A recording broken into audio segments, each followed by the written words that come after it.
Hi, and welcome to the BookishStitcher podcast. My name is Jeanette. You can find me on Ravelry, Instagram, and Goodreads as BookishStitcher, all one word. I hope you guys have had an amazing 2 weeks since I last podcasted.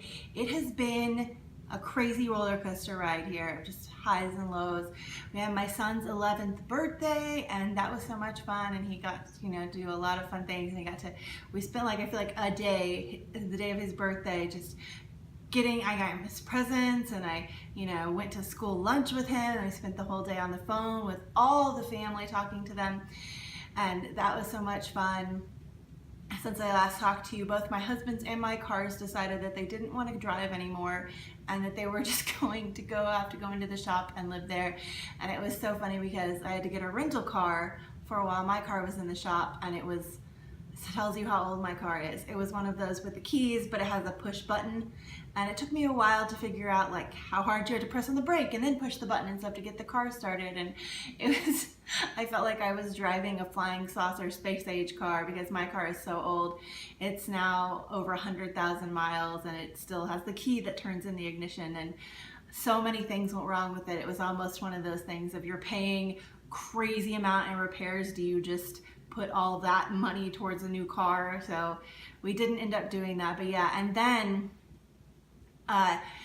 something really scary happened, and I hesitate to even talk about it because I don't want to get emotional, but I know you guys have heard from the podcast before that my daughter is anaphylactic to certain bug bites, and I talked about this a while ago, and I know some of you and I have messaged back and forth about it, making sure she's okay and stuff like that. But I know I haven't talked about it a lot on the podcast because I think it's just kind of a thing that you live with. But she has had different reactions past the one that I first talked about on the podcast, but it's always been I've been there, my husband's been there to help her right away. So even though it is scary, we know what we're doing now and we're able to help her. But she had one at school, and this almost was more terrifying than the first one. I'm surprised I was able to get to the school without crashing my car.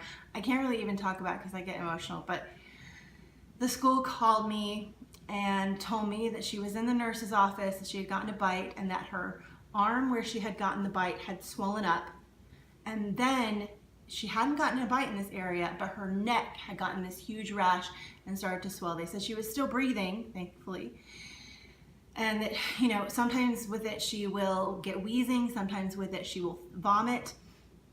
And so I asked them to give medicine because they have medicine there that I given, but apparently you have to have a bajillion doctor's notes. They wouldn't give her medicine, so I had to come administer it, and I was super terrified because what if by the time I got there she wasn't doing well, and it's really scary to me that I understand all of it, but that I as a parent leaving a note and saying, please give my child Benadryl at the first sign.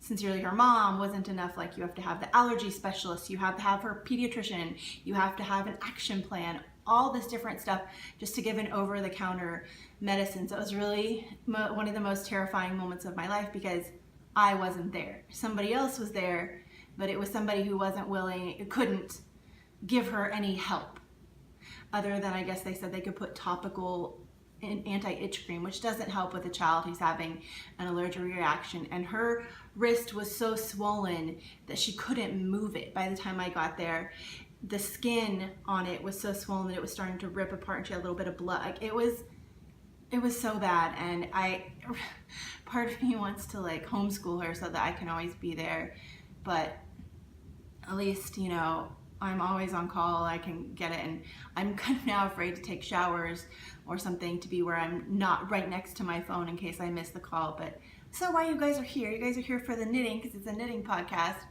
But there's been craziness happening with this the last 2 weeks, so I just kind of wanted to share that, and I know that a lot of you guys have expressed interest about how she's doing with her allergy stuff, and so that was a time, and it was really scary. And then last night my kids got to go to their first ever hockey game, and that was wonderful. And then today we spent it at, it's probably why I look glistening if you're seeing, we spent it at a local Japanese festival here in San Antonio. My son even got to bring a friend with him, so that was fun. I was responsible for lots of kids. My husband and I, we kind of tag teamed. He went and got food, Japanese food, and then I watched the kids while they played in the crafts area and the games. and it was so hot. It's in the 90s here in San Antonio, Texas, and it's just 90s Fahrenheit, and it's just so hot. But they had a lot of fun, and I got a couple things to show you guys in enabling. But let's get into the knitting. And so I finished these socks, and the ends aren't woven in yet, but these are out of some Knit Circus, and they're in the Robin's Nest, I believe, color. And I really like how the ease of the socks, I made them very roomy so that they would be nice cozy house socks in the brown and then into the blue. And I did the cuff almost with 4 inches of ribbing so that if I want to, I can fold it all the way down and have it with a folded rib. So that was just a special modification, and I used up basically all the yarn. So giant, like up to my calf socks, and there's 2 of them. And then the next thing I have, I finished the first of my sock blank socks for Sock Blank September, and I absolutely love how the cuff turned out. It's just this orange with the red speckles, and it transitions into this blue with these purple speckles. It's just stunning to me. That was my favorite part working on these socks.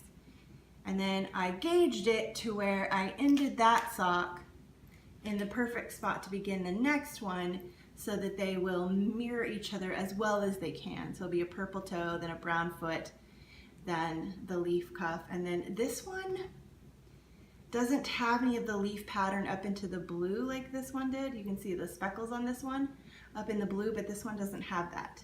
So it'll just be blue without any of the cool speckles, but they'll be pretty close to each other. So that's the next sock that I'm working on.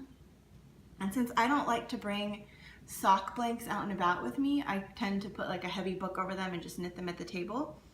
I have in a Suburban Stitcher bag that I got years ago when she was still doing the drawstring size or style, I have some socks for my mother-in-law, and this is some opal sock yarn. And I had these, like, I turned the heel, I was knitting up the cuff, and then I tried them on. My mother wears like 2 sizes bigger shoe than I do, and they were a little bit tight on me, so I knew they wouldn't fit her. And so before I could just like be like, oh, they'll go to somebody else, I ripped it out because I didn't want even that temptation, because these are going to her for Christmas.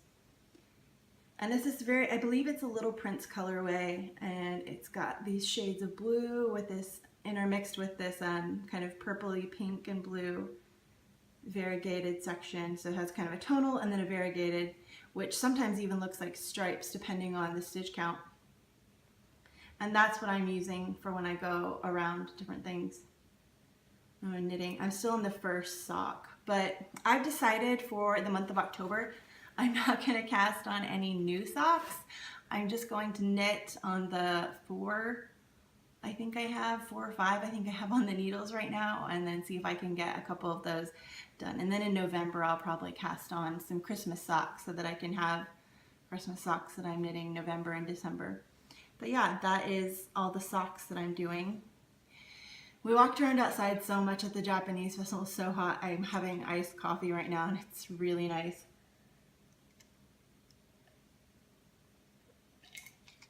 It's like a pumpkin spiced. And then this next thing, I just realized I had left in the middle of a row because I was knitting in the car, and because I'm so close to finishing the ball and starting in the new color, but I hadn't finished the row. So we'll show it to you in the middle of a row. And really, you've already seen it. It's just gotten bigger. But this is the Garter Goodness by Stephen West. There will be 4 different yarn colorways, skeins of yarn, put into this shawl, so it's to be a giant like blanket kind of thing. The first one I'm doing is some Lolo did it in the Fairy Ponds, and it's gorgeous, and it's in her base called Lolo's Favorite, which is just this luxurious, wonderful base to work with, and I'm really enjoying it, and I just have this wee little bit left, so I was so close. I'm at the point where I'm having to weigh it on the scale every time after I do 2 rows so that I know that I can get a complete row all the way and back. before I transition to the next one, because I don't want to get halfway there and not be able to come all the way back and have it a weird color spot. But I'm getting close. And then the next colorway I will add in will be some Primrose Yarn Company. And the funny thing about this is it's very easy and very intuitive to knit, but it's not the most engaging. It's not, when it gets to the point like where it's almost at the end of a skein, you're excited to keep going on it. But when you're in the middle of a colorway and you still have a ton left to go, you're not about to get to a new color or a new skein, it's just kind of, you're just a garter stitch, right? So it doesn't necessarily make you like want to keep going. But the next thing I have is very much what I would call an engaging knit or a potato chip knit. And I actually took the place of my sweater. I've been knitting the Paloma sweater, but I only knit a few rows on that this week because I kind of became obsessed with this next thing on the needles. And this, I forgot to mention last time I recorded, was so kindly gifted to me, this bag, a friend of the podcast, who, a Ravelry friend, Shavas, I hope I'm saying that right. She sent me a little packet with some teas, and then this bag, it says, it's really cool, it says find me in 746.43, which is actually the spot where within your library you could find the knitting books, which is, my husband just got a very big kick out of that. And she sent me some, like a pattern. It's like a magnet that you use for your pattern to hold the line and to find out where you are. And she actually has an Etsy shop called Oats and Olive. And if you need to go check her out, she said she likes to make stuff for friends. I don't know if she has like a regular amount of stuff that she keeps in her Etsy store, but you can always go there and check, or I'm sure like write to her on Etsy if you like this, which I thought it was just very cute. It definitely is the perfect combination between the book lover and the knitter. And so in here is my new knit, which is a Joji Locatelli pattern, and it is the 3-color cashmere shawl. And I actually don't have the third color. These are very kind of subtle colors, so the third one is kind of, it's in the same color scheme, but it really pops. But this is this is Stunning String Studio. I almost said my friend Erin's shop, but this is Stunning String Studio in the Sand Dune colorway. This is their Pink Bliss colorway. And then the other one I have, I will show you when I get to that part of the shawl. But the reason why I would call this, it's a Joji pattern, the reason why I would call it an engaging knit is because it has different sections to it, which make it very much so where you want to get to the next section. And it's kind of all tangled up right now. This happens when I just throw it in things, but I'm not going to mess with it too much. This started out in the brown you see up here, and then it went to the pink, and then the brown, and then the pink again. So I'm in the pink right now, and it's just a 16-row repeat for these cute little eyelets. But then after you're done with that, you just do 4 of these, like brown, pink, but then you're on to a completely different section where you're not doing eyelets, you're doing stripes, and then you're on to a completely different, so just in time when you're like, oh, I don't want to do another eyelet section, you're moving on to another part, so from eyelets to stripes. And so while the Garter Goodness pattern is very intuitive, it doesn't inspire me to like get to the next section.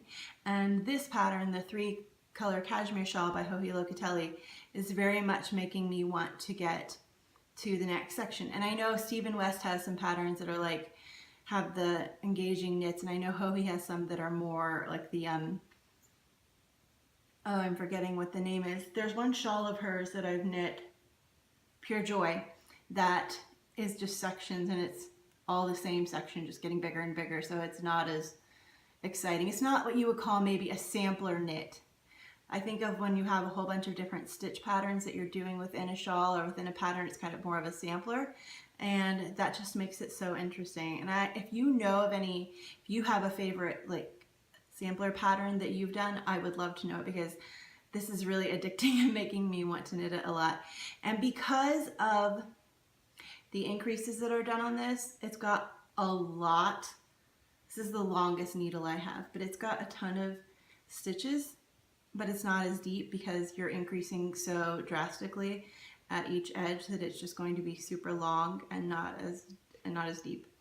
But yeah, that is the 3-color cashmere shawl, and I'm so glad I'm using this yarn because I picked it out with my friend Katie at DFW this year for this exact project. So it feels good to, you know, within the year before the next festival, use up what I bought for that, and it's just a really good feeling.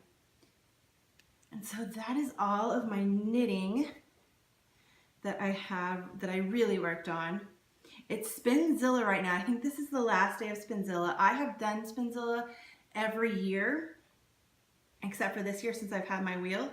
And I just want to say to anyone who is doing Spinzilla right now, or if you're watching this later and you finished up with Spinzilla, congrats on however much you got done, because that is an intense week of spinning and it's so much fun. You can really improve your spinning if you devote a whole bunch of time to it in like this short, it's almost like going to a spinning retreat, but it's just you spinning alone by yourself normally. But it really improves your spinning. I noticed that every time I did it, my spinning would drastically improve from the beginning, the first day of Spinzilla, till the end of the week. And it's just a lot of fun to see. And so there's that. As far as group news goes, I'm trying to make my way through my Ravelry messages. I think I'm over halfway done. I think I've caught up on over half of them. And then my Goodreads messages, and then my Instagram messages, and all the different, you know, social media places. And I don't think we have any current knit-alongs open. I'm sorry I closed the cardiac read-along a little early. I got the dates mixed up. Sorry to the lovely Pinhook and Needles ladies that I closed that before the end of September. I forgot the dates that it ends. So, but yeah, and I announced the winners of that last time. The Sock Blank September is done, but since I opened the thread late, I'm going to announce the other winners next time I podcast, which will be, looking at my calendar, October 22nd. And yeah, I hope that you guys enjoyed that, and it was a lot of fun for me. I haven't finished, but I know I will finish because I'm devoting October to finishing up old sock whips. This is just so good. I'm really waiting for Texas to decide that it's fall. And I am loving people's Instagrams if they have pictures of snow. I haven't been posting much on Instagram because I feel like it would be just me posting the picture of the exact same thing, like still knitting on this, still knitting on this. And maybe you guys wouldn't mind seeing that. Maybe you, I don't know, but yeah, it's hopefully some of these bigger projects will be done soon and I can start on some other stuff. But I did, I guess, start that new shawl and become totally addicted to just the potato chippiness of it.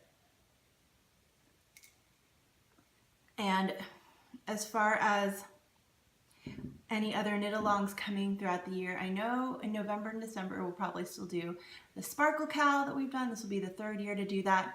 And I might pull out my whip from last year because I never finished it and finish that. And then I was thinking, I wanted to ask you guys, I think I'm going to do, like, I love watching monthly favorites videos because they're short and it's just fun to kind of hear about what person's enjoying for that particular month. So I thought it might be fun to do a little monthly favorite video where I talk about some random little things that I'm enjoying that month. So if you would be interested in that, please like comment and let me know, because I kind of really want to do it, but I would love to get feedback, I guess, from you guys. And then I wanted to say a huge thank you to Brenda, A Good Yarn. She's one of the moderators in the group. She put up threads for the past episode things. I completely forgot to do that. I don't even know why. My mind just, I was like, oh, I need to put up a thread for the September sock blank, and then didn't remember to do any other threads. So thank you so much, Brenda. Brenda is amazing, and if you're not following her on Instagram, you definitely should, because I don't know how she does. She reads a ton and she knits just these exquisite things, and her spinning is so just gorgeous. So she does it all, and she does it all beautifully. And so I just thank you so much, Brenda. You're such an awesome friend, and I am really thankful for you. And so I think that's everything. I don't have any knitting enabling, even though right now currently going on is the Best Little Texas Yarn Crawl. I'm not sure if that's the name, but my yarn, Open Skies Yarn, is currently all up at Ply, which is the yarn store in Wimberley, and it will be there till the end of the crawl, which I think it goes through the weekend of the 14th and 15th. I will be there up at Ply. If you would like to come see me, come say hi. I will be there on Wednesday the 11th, and I'm excited to hopefully see some people. I know it is during the week, and I, kind of took a day off of work to go up there and do that, but I'm excited to just hang out in a yarn store all day. That is going to be pretty fun until I have to go pick my kids up from school. And I also love, Ply is pretty far away from me, but it's great audiobook time on the ride up there, or the drive up there. I don't ride, but yeah, so that's enabling for yarn. And then enabling for otherwise, we went to the Japan Festival today. It was hosted at a local museum here called the Whitty. If you ever come to San Antonio and you have kids, or if you just love museums, the Whitty is amazing. They have a lot of different things that come through, and they had this exhibit recently on whales, which was like my calm place. The entire room that the whales were in was blue, and then there were giant whale renditions, and you walked in and it automatically felt like you were just in the ocean, and I just wanted to live there. So it was really calming. But the Japanese festival that was held at the Whitty, I got a couple things there. This was free, and I have never been to one of these, but it's called San Japan, and it's just at the convention center, but it's a little Japanese magazine. And then we took my son and his friend had some money that his parents given him, and they got Pokemon stuff and Hello Kitty stuff, as you would imagine. And then I love to write letters to friends and cards for different things. And I am a sticker. I am still a 7-year-old girl who puts stickers on all my letters. So I got these stickers, and they're puppy stickers. They're so cute. Kawaii desu yo. They're really, really cute. And then the last thing I got from there was a t-shirt, because these were, I guess it's the end of the festival. They had 20 minutes till the festival was over for this year, and so they had all their t-shirts clearanced out to go, because they had a table of them that were leftovers. And I was walking out and I was like, yes please. So this was the size they had left. It's a little bear in blue bonnet, because that's the Texas flower. And then on the back, some writing, and it was fun. I got to teach the kids some, my son's friend, and my kids already know. My daughter knows a bunch more Japanese than my son does, but I got to talk in Japanese to some people that were there, and my daughter got to speak in Japanese, and it was a lot of fun. And they had really interesting food, and we had Japanese soda, and just all kinds of great things. And there were, some of the food was sold out, but it was just really fun. So I'm glad we got to go, even though it was crazy hot. And that is my Japanese festival enabling. Let me get some more of my coffee before I talk about books.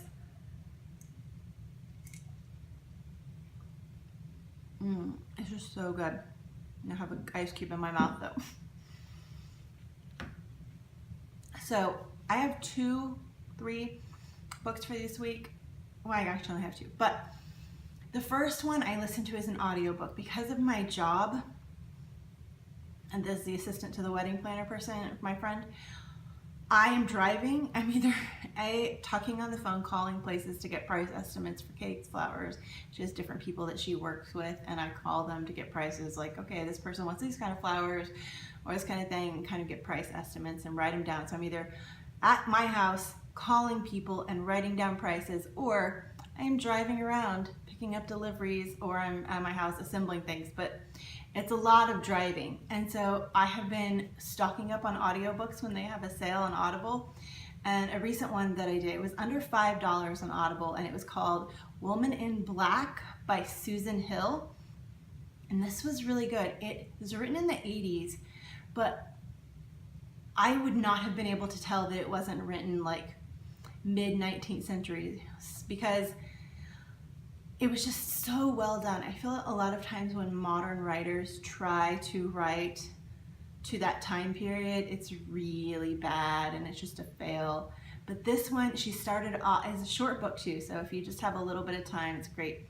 She started it off with Christmas Eve, and they're telling ghost stories around the Christmas tree, which is very, I think, like a Dickens thing, and it's just great that they have that, and then it goes back into the story.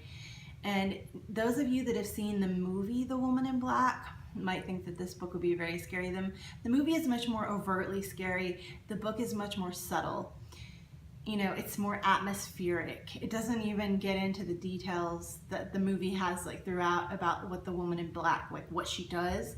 The movie is more about like her past, and then there's a little bit about what she does. So the idea is that this man who's a solicitor, he's a young man, he's starting out in this firm, he's making his way in the world, gets assigned to go for this woman who has died, one of their clients who has died, and he goes to her house, and he's supposed to get her papers in order.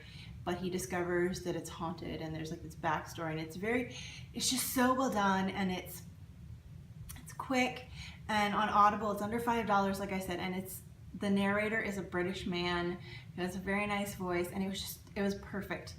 I would not listen to it when I was home alone though. Like when I was doing stuff for work, I tried listening to it for a day, and I kept thinking like, the woman in black is here, so I had to listen to it when I was like in the car driving, and I felt safe. I have too many spooky books. Maybe I'm getting too old for this. But then the other one that I have to recommend, I have not quite finished yet, but it's called Thornhill. This is brand new out this month, maybe, possibly last month. It's 2017 though, and it's by Pam Smy, and this is brilliant. It's a middle grade book. It is a graphic novel. Well, so Thornhill is an an orphanage for troubled orphans. And the novel takes place in two times, 1982 and then 2017. 1982 ones are done in diary format. I'm going to show you, like May 10th, 1982. It's done in words. And so you'll read that, and then when you're transitioning over to the present, it has a black page, and then you go into the present. Let me find this one picture, which I just thought was so creepy.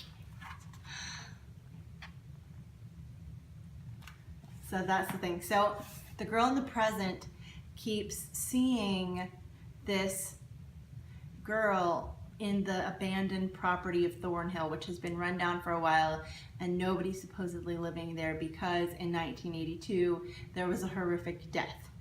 And so I don't want to go too much into it because I think that would spoil it, but it's a ghost story. I will not be letting my 11-year-old read this. I don't think he's old enough. I would say this is one of those that get it and read it before you give it to your middle grader, because it does deal with some things like bullying and death in not nice way. It's not super graphic, but still. I even think though as an adult I am really enjoying this. It's super creepy, and it's all black and white. It's over 500 pages long, and it's a hefty volume. This is so Halloween to me. How could you not love this? And the cover is raised, so it's nice, and the side,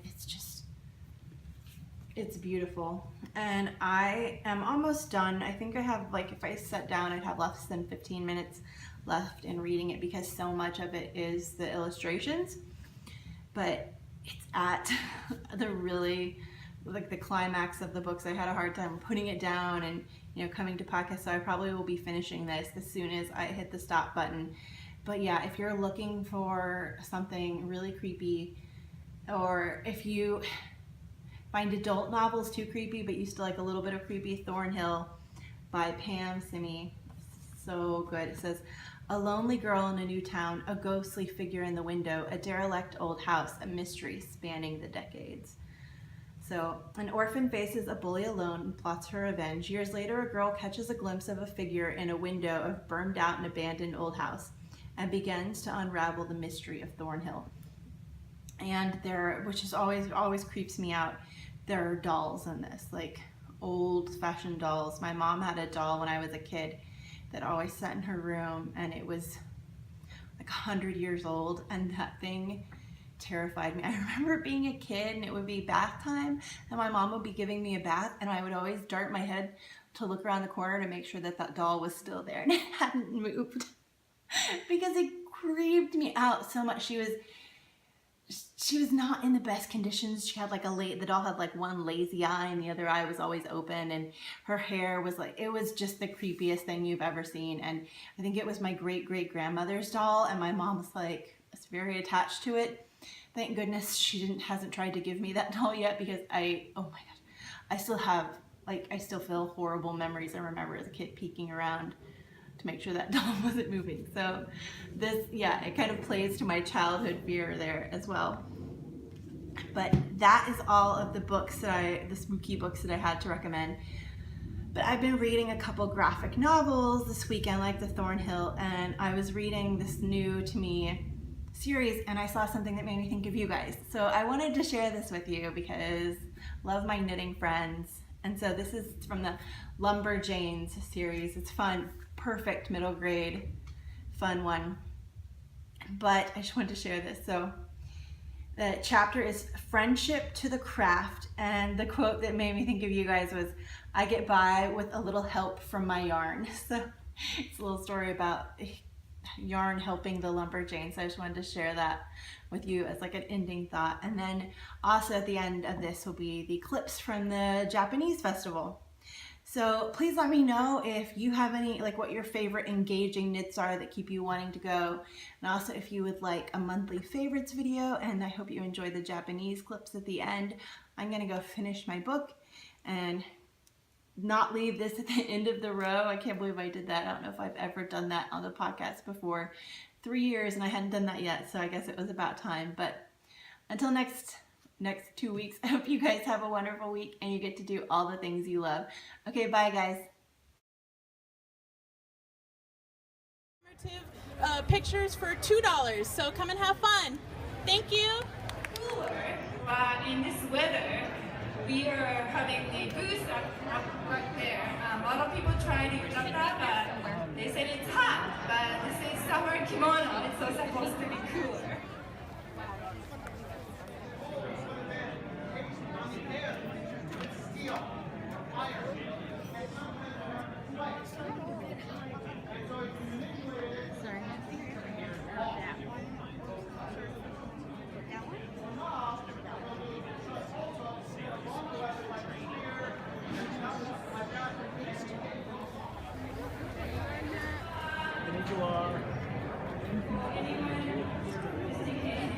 Ohayou gozaimasu.